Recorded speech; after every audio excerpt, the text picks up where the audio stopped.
Hello नमस्कार friends, हमारे channel में आपका स्वागत। हम आपको बहुत ही महत्वपूर्ण जानकारी देने वाले हैं अतिथि शिक्षकों के नियमितीकरण को लेकर। कल शिक्षा मंत्री जी ने अतिथि शिक्षकों को आश्वासन दिया है कि जो भी अतिथि शिक्षक स्कूलों में कार्य कर रहे हैं उनको अब आगे से निकाला नहीं जाएगा और 2 अक्टूबर तक अतिथि शिक्षकों का नियमितीकरण हो सकता है, ये संभावना जता जा रही है। शिक्षा मंत्री जी ने आश्वासन दिया है और अतिथि शिक्षकों ने भी कहा है अगर 2 अक्टूबर तक अतिथि शिक्षकों का नियमितीकरण नहीं होता तो फिर से भोपाल में एक बड़ा आंदोलन करेंगे। लेकिन 2 अक्टूबर तक अतिथि शिक्षकों का कुछ ना कुछ किया जाएगा और अतिथि शिक्षकों को स्थायी करने की घोषणा कर दी गई है शिक्षा मंत्री जी के द्वारा। तो मैं पूरी विस्तार से आपको जानकारी देने वाला हूँ, वो लाइव वार्ता भी आपको सुनाने वाला हूँ। क्या कहना है अतिथि शिक्षक संघ के प्रदेश अध्यक्ष, जिला अध्यक्षों का और सुनील से परिहार जी का, अतिथि शिक्षकों को क्या आश्वासन मिला है, कब तक मांगें पूरी कर ली जाएंगी। वीडियो में बने रहे, वीडियो पूरा देखें। वीडियो अच्छा लगे तो आप लाइक ज़रूर करें और चैनल को सब्सक्राइब जरूर कर लें ऐसी अपडेट पाने के लिए। अतिथि शिक्षकों के महाआंदोलन में लगातार ये दूसरी सरकार से वार्ता हुई है जो सफल रही है। हमारे साथ यहाँ अतिथि शिक्षक संगठन के पदाधिकारी मौजूद हैं, इनसे हम सब बात करेंगे। किन बातों पर सहमति बन गई? अभी हमारी मुख्य मांग थी कि गुरुजियों की भांति परीक्षा लेकर अतिथि शिक्षकों को नियमित किया जाए। उसके अलावा वर्तमान अतिथि शिक्षक भर्ती में बहुत सारी विसंगतियां व्याप्त थीं, जिनको लेकर हमने आज चर्चा की और लगभग सभी हमारी मांगों पर उन्होंने सहमति दे दी है।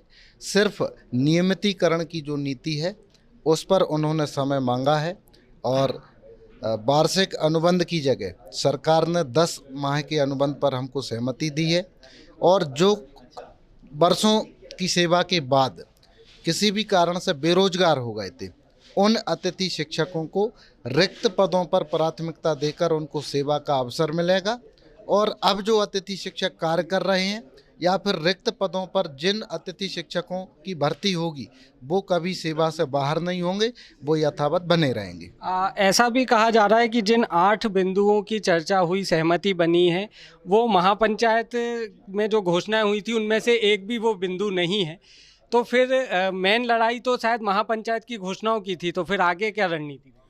देखिए, हमने कल भी चर्चा किया था प्रदेश के शिक्षा मंत्री महोदय से, तो महापंचायत में जो घोषणाएं हुई उनसे संदर्भित एक आवेदन पत्र हमने दिया, निवेदन किया कि माननीय इनके आदेश अभी तक जारी नहीं हुए हैं, जिसके लिए पूरे प्रदेश भर के अतिथि शिक्षक आपके भोपाल में आपसे निवेदन करने के लिए आए हैं, मांगे मनवाने के लिए।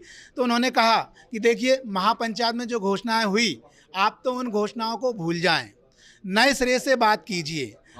अतिथि भूलने को तैयार है? अतिथि शिक्षक तो नहीं भूलने को तैयार, क्योंकि वर्तमान में भी सरकार आपकी है, इसके पहले भी सरकार आपकी थी। मुख्यमंत्री महोदय का जो मुखड़ा है वो पहले कोई और था, वर्तमान में कोई और है। पहले शिवराज जी थे जो व्यक्तिगत रूप से उनने घर से कोई घोषणा नहीं की, शासन प्रशासन का जो अमला था उसके साथ मिलकर करोड़ों रुपए खर्च किया, जो जनता का पैसा था उस पैसे को खर्च करके महापंचायत बुलाई और हमारे संदर्भ में विभिन्न घोषणाएं की, जिससे हमारा भविष्य सुरक्षित हो सकता था। किंतु आज दिनांक तक उन घोषणाओं से संबंधित मात्र एक आदेश जारी हुआ है, मानदेय वृद्धि का। शेष घोषणाएं अभी शेष रह गई जिसकी हम मांग कर रहे हैं, लेकिन उन घोषणाओं को सिरे से खारिज किया जा रहा है। उसकी लड़ाई कैसे लड़ेंगे? उसकी लड़ाई के लिए हम निवेदन कर रहे हैं। अगर ये नहीं चाहते कि भाई पूर्व में जो मुख्यमंत्री थे उन्होंने घोषणा की उसकी मांगे पूरी नहीं करना चाहते, तो भैया आप नए सिरे से महापंचायत बुलाइए और हमारी मांगों को पूरा कीजिए। हमारी जो पदस्थायित्व की लड़ाई है, नियमितीकरण की लड़ाई है, हमें नियमित कीजिए, हमारे भविष्य को सुरक्षित कीजिए, हमारे परिवार और बीवी बच्चों के भविष्य को सुरक्षित कीजिए। किंतु जो हमारा मेन उद्देश्य था वो तो पूरा नहीं हुआ, लेकिन हम लोगों को यहाँ पर गुमराह किया गया। जो वर्तमान तात्कालिक समस्याएं हैं, तात्कालिक समस्याएं सुलझाने के लिए यहाँ पर सहमति बनी है, ना कि हमारी लंबित मांग, प्रमुख मांग को लेकर कोई सहमति नहीं बनी। अभी आंदोलन स्थगित कर रहे हैं, क्या रणनीति आगे?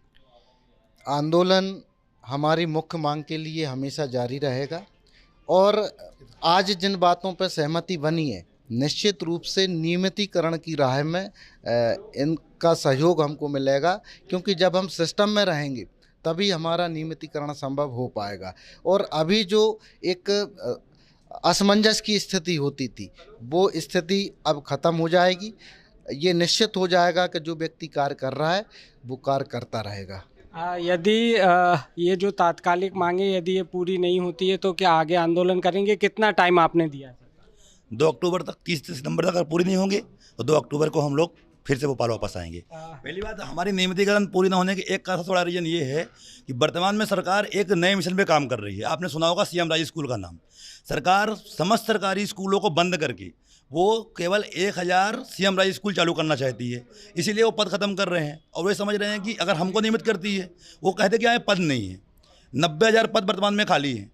स्कूलों में बच्चे कम होते जा रहे हैं क्योंकि इनकी ऐसी नीति बन रही है। सितंबर चालू है, अभी स्कूलों में शिक्षक नहीं पहुँचे हैं। आप बताइए कि अगर इस साल बच्चे स्कूल में अगर शिक्षक नहीं होंगे, अगले वर्ष वो स्कूल छोड़ देंगे। जब बच्चे ही नहीं होंगे तो पद कहाँ से होगा? और धीरे धीरे उन स्कूलों को मर्ज करके एक सीएम राज स्कूल बना रहे हैं, जिससे पूरे शिक्षा विभाग के जो पद हैं वो खत्म हो जा रहे हैं। इसी कारण ये मेन रीजन यही है हम लोगों का जो नियमितीकरण नहीं हो पा रहा है।